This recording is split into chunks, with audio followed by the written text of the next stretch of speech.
Today we look at the process of making weapons. It will be a factory for the production of small arms with a long barrel and the production of ammunition. Production usually takes place in factories, where employees work with only minimal help from robots. There are a few different ways that gun parts can be manufactured. The most popular methods include casting, injection molding, or machining. Guns have to hold up against immense pressure and power.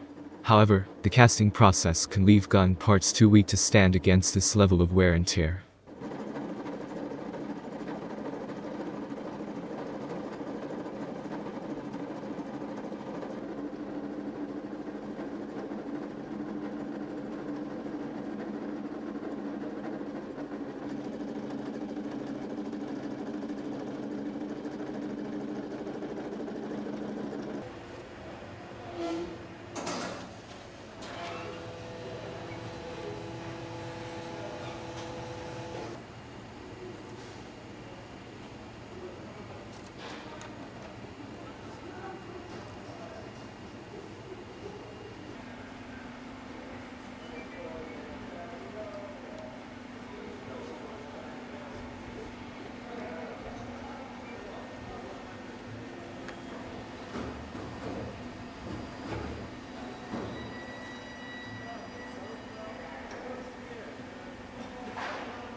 Come on.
First part of gun production is called forging. This is one of the older iron working processes known to man. It was used by ancient blacksmiths, and the same principles apply to the present day, even if the tools used are different. Iron and steel pieces are heated to red-hot temperatures, at which point they become soft and easier to shape. The red-hot pieces are then hammered into the shape of the finished components, and then cooled down. In many cases, especially shape die is used and the red-hot pieces are placed into the die and hammered to their final shape. One of the advantages of the forging process is that it compacts the metal and makes it stronger. Forging is the process of heating metals and hammering them into a desired shape. The smaller parts of a firearm, such as the hammer, trigger, or pan, began as red-hot pieces of iron being hammered into a die to give them the rough shape of the finished piece. This reduced the amount of metal that had to be removed to achieve the final shape. Modern power-driven forges could make larger parts, like the receiver for the M1 rifle, but the theory is the same. An advantage to forging is that the process compacts the metal, making the final product stronger. These days, we have large forging machines that can hammer out larger components, such as receivers and barrels of rifles easily.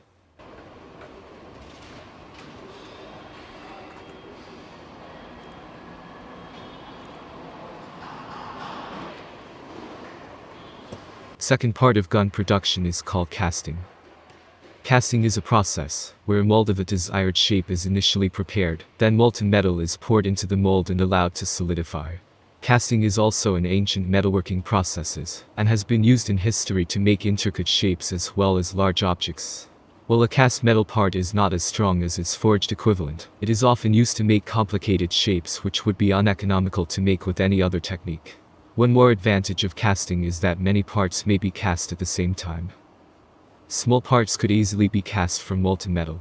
Since the parts conformed closely to the mold, minimal work was necessary in finishing. On the flip side, cast parts may have microscopic cracks and flaws due to factors such as uneven cooling, lack of proper venting, etc.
Third part of gun production is called machining.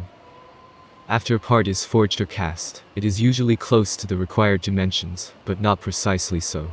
It may also have tiny burrs and surface imperfections on it. This is where the task of machining comes in, to size the part to the proper dimensions, and polish it as needed. Machining the parts to greater precision also makes parts interchangeable. Machining is also needed to cut rifling in the barrel. The introduction of machinery made interchangeability a practical matter. The new generation of machines introduced in the mid-19th century, coupled with a system of gauges developed by armory employees, resulted in the first fully interchangeable machine-made weapons.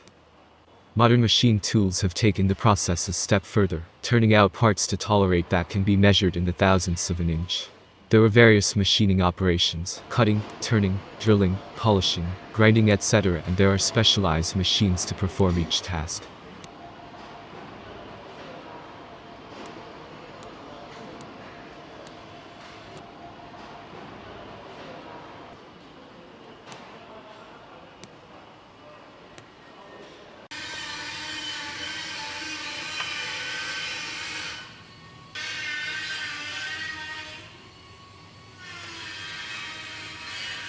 Fourth part of gun production is called stamping. Stamping is the process of cutting and shaping parts out of sheet metal. Unlike forging, stamping is usually done to cold metal. Stamping is typically used for parts that don't take as much heavy load, for instance, a trigger guard or a magazine. With modern technological improvements, stampings can be used to also manufacture upper and lower receiver parts for some submachine guns and battle rifles. Forging and machining are expensive and time-consuming processes. Non-critical parts can be fabricated by the less expensive method of stamping and bending to shape. The appearance and finish of such parts may not be as fine as a machine part, but functioning is not changed. The use of stamped trigger guards distinguishes the M1 made during the Korean War from those produced earlier. Stamping is also used to put serial numbers on various parts of a rifle.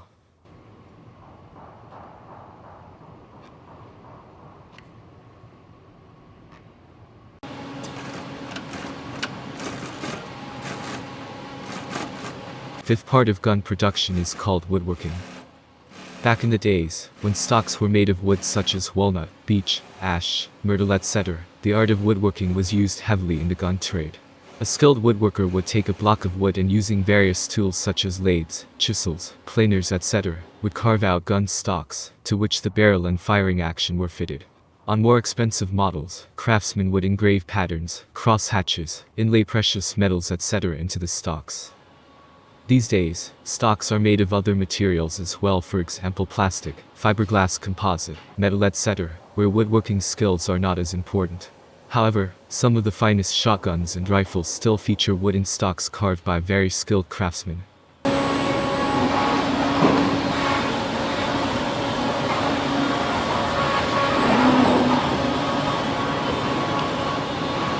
Sixth part of gun production is called metal treatments. The various metal parts of the firearm may be treated via chemical processes to add a thin coating that prevents rust and also may be wear resistant. Some parts may also be hardened after machining so that they can bear the stresses of normal usage better. We studied many of these treatments earlier, e.g. case hardening, bluing, parkerizing, tenifer, melanite, etc.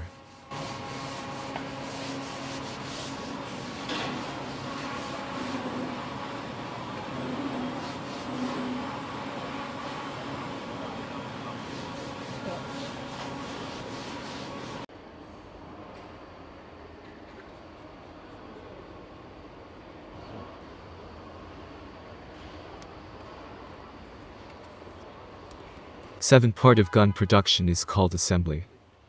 After the parts of the firearm are manufactured, they still need to be put together to make a functional firearm.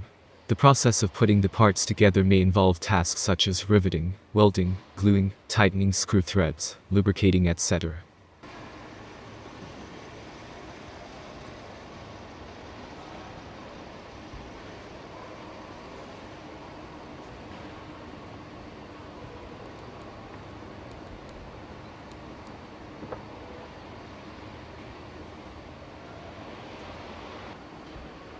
A part of gun production is called testing. After the parts are put together, the firearm needs to be tested to make sure that it is functioning accurately and reliably. In some countries, there are standard tests that are enforced by the government, and any firearm marketed in these countries is required to pass the standard tests before it can be sold. All reputable manufacturers also run various tests during various stages of the manufacturing process to catch any problems as soon as possible.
Nearly all small arms ammunition cases are of brass alloy. Some use aluminum, steel, or plastic, but the brass case is most popular and easiest to manufacture. The design of the case is determined by the firearm in which the ammunition is used. The typical brass case is formed from annealed sheet by drawing with a multiple punch and die set. The first stage of the multiple die set forms the metal, the second stretches the metal deeper, the third forms the rim, and so on. Each step stretches the metal slightly farther until the final stage produces an accurately formed case. The cases are trimmed to length, and the primer hole is punched. Heat treating and stress relieving are performed to selected types of cases to improve durability. This is accomplished in large batch ovens, where baskets of cases are heated with enough temperature to gently soften the metal without distorting it. When cooled, the metal is relaxed, and better able to take the punishment of firing. Some handgun caliber cases are nickel-plated for durability in reloading, corrosion resistance, and for appearance. Each case is stamped with information such as caliber, manufacturer, munitions codes, and year of manufacture.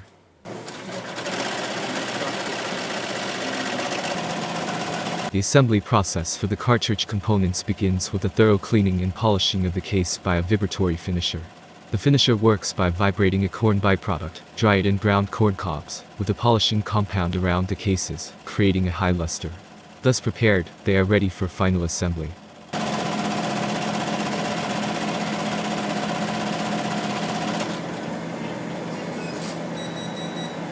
Sizing the case. The cases are fed into a loading press which first sizes the case. This sizing ammunition forms the metal case to standard dimensions. The case must be within 0.001 inch for it to function correctly. Inserting the primer. The primer is then pressed into the case primer hole flush with the base. The primer must be flush, or the cartridge will not feed properly in the weapon magazine, causing a jam. At the same time, the mouth of the case is slightly expanded, in preparation for receiving the bullet. Charging the case. The case is charged, or filled with the correct amount of propellant. This step is of utmost importance, for miscalculation or double charging could be disastrous. Assembling the bullet. The bullet is firmly seated into the open end of the case. The bullet has a coating of lubricant to prevent corrosion and assist in the assembly process. The bullet is then crimped into the case, to give the correct overall length of the cartridge. The crimp reduces the diameter of the open end of the case and captures the bullet tightly, sealing the assembly together so moisture cannot invade the powder. The press used to assemble cartridges must feed each component accurately, and in the correct sequence. Otherwise, cases could be unprimed, powder left out, or bullets seated incorrectly. Any of these could result in a misfire or loss of accuracy at the minimum, and, at worst, cause the firearm to blow apart upon firing. In each stage of the process, special dies perform the important assembly function. The dies are made of tooling carbide for long life, and have close adjustments to produce quality ammunition.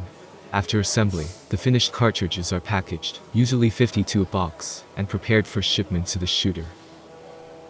And now, quality control. Most manufacturers shoot thousands of their own cartridges as part of their quality control programs and processes. The accuracy, pressure, reliability, velocity, and consistency are all recorded. The weapons used for this are specially made, highly accurate, and equipped with data-gathering electronics. Each production run of a particular cartridge is given a lot code. This number, printed on the ammunition box, allows ammunition to be inventoried and traced. Should a particular lot show problems in the field, that group can be recalled and replaced using the lot code system.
Number means there's